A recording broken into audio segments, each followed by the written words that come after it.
Better Call Saul, the finale. I've been watching Better Call Saul since it first started coming out in 2016. So that's 6 years. I would watch it every day. As soon as the new episode had come out, I would watch it that day. And sometimes I would rewatch the episode, because I enjoyed it so much, to get on to the next week. So to finally be at the finale, I was feeling kind of nervous and it almost felt a little bit surreal because we were at the end of this show. And I've never had that with a show before where I've really followed it from start to finish. I'm usually late to things. So I've really been invested in this for 6 years. And I gotta say, this finale was perfectly executed, finally ending the story of an incredible character who finally realizes his wrongdoings and what he has to do to finally make things right. And the beauty of it all was that he was a character that was a side character in the show that started it all in Breaking Bad.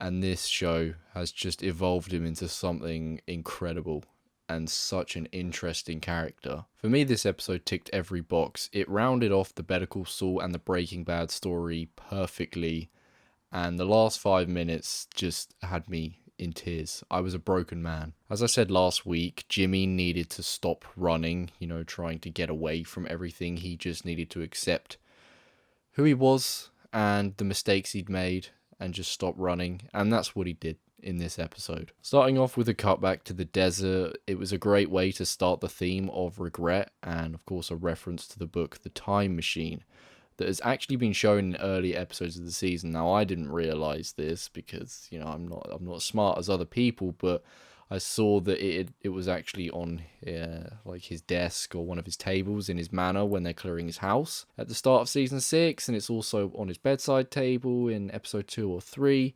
So that was really cool that book was used, just sort of put in there from the very start of the season. It was also Mike's last scene as well, and Mike's been an incredible character in this show. The way not only that Saul's character or Jimmy's character has been, made into so much more in this show, Mike as well. It's added so much to Mike that just wasn't there in Breaking Bad. And that's not a fault of Breaking Bad. It's just not focusing and that much on him. It's more about Walt and Jesse's story. So what this show did for Mike as well is just brilliant. Now what this episode did fantastically well was callbacks to previous things throughout all seasons of Better Call Saul, such as the private phone he was going to use in the dumpster to call, the Hoover Max guy, to escape once again. But of course he gets caught, and before you know it, he's on his way to sort of his, I don't know what you'd call that, almost like a preliminary little trial thing about cutting a deal and what sort of sentence he's going to get. And then we get the surprise appearance of Marie there, which no one saw coming, and that was really cool to have her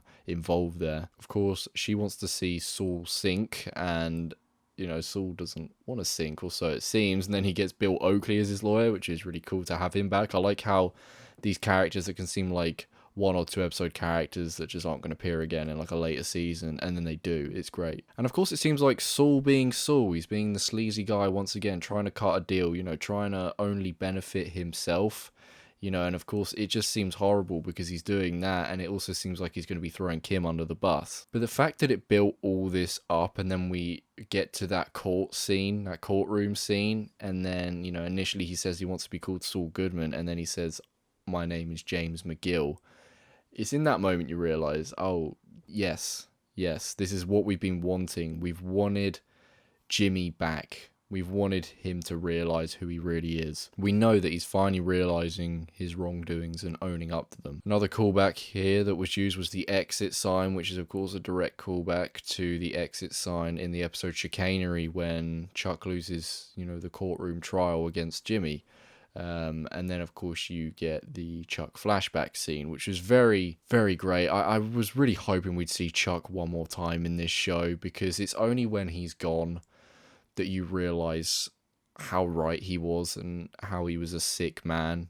And it really makes you like his character a whole lot more, especially on rewatches. And we see in this flashback scene that Jimmy loves his brother. That love is there, and it was just a really nice moment between these two, even though it's almost their typical bit of awkwardness between the two brothers and that bit of conflict, but you could still see that love between them in that scene. And then of course Chuck saying you can always change your path, and Jimmy's like, but you haven't. But it's only in this courtroom scene that he finally changes his path, the path that he's been set on for so long, since the very start of Better Call Saul, and since before that, probably when he was a young kid. He's been set on this path, and he finally steps off it, just like his brother said. And the time machine was of course the book that Chuck was reading, and there's that theme of time travel and what a person would do with that throughout. Jimmy lies to Mike and Walt about what he'd do, and they both see the bullshit. They both see that he's lying. He doesn't mean it. He's kidding himself more than anyone else. And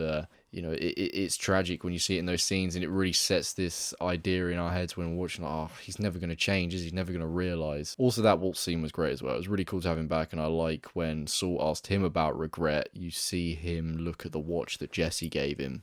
So that's definitely a regret, and that's what pushes Walt, obviously, to go and save Jesse at the end of Breaking Bad. The truth is, Jimmy wants to undo the way he treated his brother, the way it turned out with Howard, and the way it ended with him and Kim. And all these flashback scenes are so flawless. They would fit in perfectly if they were just implemented into the Breaking Bad episodes. They are so seamless, and they're not ever overdone for shock factor. They're not just throwing something in to make it like really dramatic. They are using these flashbacks and bringing back characters like Walt and Jesse, but they're doing it in an effective way that actually contributes to the story, and it's so intelligent. So many other creators might just like, oh yeah, let's just throw Walt and Jesse in for some fun. Like, no, these scenes matter, and they add so much in the end. Initially, I thought Jimmy's confession was to somehow save Kim from being in legal trouble, something along those lines, but really it was to show in that courtroom that he knows his errors. And he uses that stage to confess everything he's done wrong, not just the illegal stuff, but just everything he feels guilty about. All Jimmy has left at this point is the opportunity to try and get Kim back in his life. That's all he has, because he has nothing else. But Kim is still there. She's still alive. So he really would do anything to get her back in his life. And of course, he's sentenced to 86 years. He's going to the more shit prison. But it's the respect that other prisoners have for him is actually kind of heartwarming. It was funny at the same time, but it was really cool. And it's nice that these prisoners, they have a lot of respect for him, because at the end of the day, Jimmy, as Saul Goodman, was still representing these people that felt like he was the man, he was the guy to see, he was the guy that could really help them. Even if he has left that Saul Goodman life behind, he is completely done with it, it's still nice that he gets that respect, and they call him Saul in the prison. I think that was cool. But the pinnacle of this episode was the last 5 minutes, and you just knew there was no way the show was ending without Jimmy and Kim reuniting. And of course, there she is. She's become a lawyer again. She's come to see him, and as soon as she said hi, Jimmy, the tears, I'm afraid, they were just coming, and they wouldn't stop. The way they stood against that wall, just like they used to in the HHM parking lot, the way they shared the cigarette, the way they had this kind of casual conversation, it was just so poetic and so beautiful. I love that scene to bits. And then what follows as she's leaving, and you've got this music playing that felt very reminiscent of season 1. That soundtrack, it just felt very reminiscent of all that, and the way that's playing. And then Kim leaving, and she sees Jimmy, and then he does the little guns, of course, that she did at the end of season 5. And then she looks back at him, and you just see him sort of get blocked out by the wall, and then the credits roll. And I was kind of lost for words. I was fucking crying my eyes out at this point. Not many shows or movies do that, but when they're done right and I'm invested, then it will just get me really, really good. And this certainly did. This finale was perfect, and that's not just like the initial feeling speaking. I've processed it for like the past 12 hours, and it's not just like, oh, it's just amazing because I saw it today. It really is perfect. Concluded everything. Jimmy became Jimmy at last. He returned to who he really was, and he got Kim back in his life. 7-year sentence with no Kim and him still being like a sleaze because he just, would do that for himself.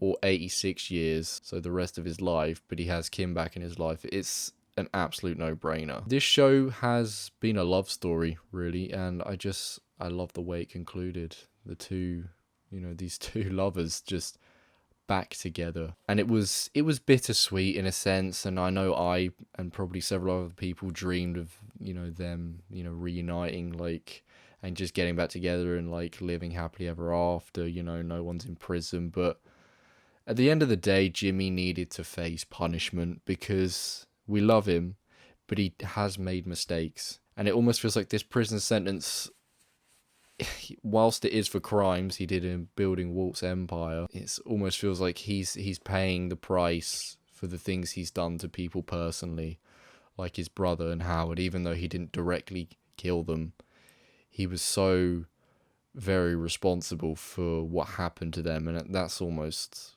why the prison sentence almost feels like it's serving that as punishment for him. But I think he's more at peace than he's been for a long time. And like I said, on top of that, he has Kim back in his life, so I think he's probably as happy as he's been in a long time. This show is special to me, even early on with season 1 and 2, when it actually felt so far away from Breaking Bad, which is obviously the reason you start watching in the first place, because it's a spin-off.